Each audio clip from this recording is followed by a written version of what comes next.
Assalamualaikum warahmatullahi wabarakatuh. Izin memperkenalkan diri, nama saya Fatwa Dewi Banuwati, NPM 1853031004 dari Program Studi Pendidikan Ekonomi kelas B. Dalam materi ekonomi pembangunan kali ini, saya akan menjelaskan 6 peta konsep pembelajaran. Yang pertama, pengertian ekonomi pembangunan. Yang kedua, indikator pembangunan moneter dan non-moneter. Yang ketiga, strategi pembangunan ekonomi. Yang keempat, unsur-unsur perkembangan ekonomi. Yang kelima, masalah pembangunan ekonomi. Dan yang keenam, perencanaan pembangunan. Yang pertama, saya akan menjelaskan mengenai pengertian ekonomi pembangunan. Merupakan cabang ekonomi yang mempelajari aspek-aspek ekonomi dalam proses pembangunan di negara berkembang. Selain berfokus pada metode pembangunan ekonomi pembangunan juga berkaitan dengan pertumbuhan ekonomi dan perubahan sosial. Ekonomi pembangunan juga memperluas kesempatan bagi penduduk dengan mendukung perbaikan kondisi kesehatan, pendidikan, dan tempat kerja melalui sektor publik atau swasta. Selanjutnya, terdapat indikator moneter dan non-moneter, di mana indikator moneter sendiri terdapat dua bagian. Yang pertama, pendapatan per kapita. Yang kedua, indikator kesejahteraan ekonomi bersih. Lalu selanjutnya ada indikator non-moneter. Terdapat tiga bagian. Yang pertama, indikator sosial.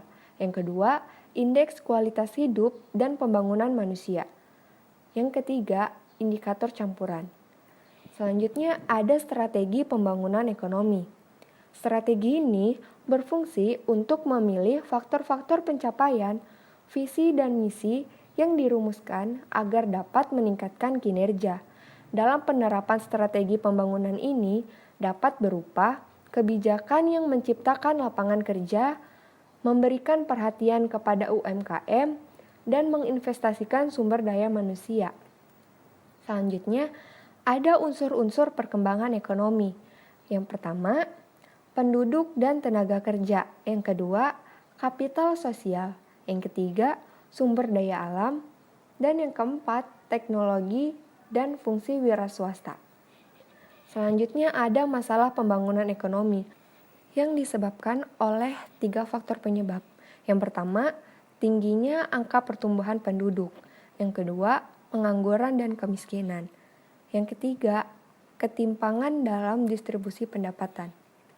Dan yang terakhir ada perencanaan pembangunan. Perencanaan pembangunan adalah cara atau teknik untuk mencapai tujuan yang diinginkan dalam proses pembangunan, sehingga mampu mewujudkan masyarakat yang maju, makmur, dan sejahtera.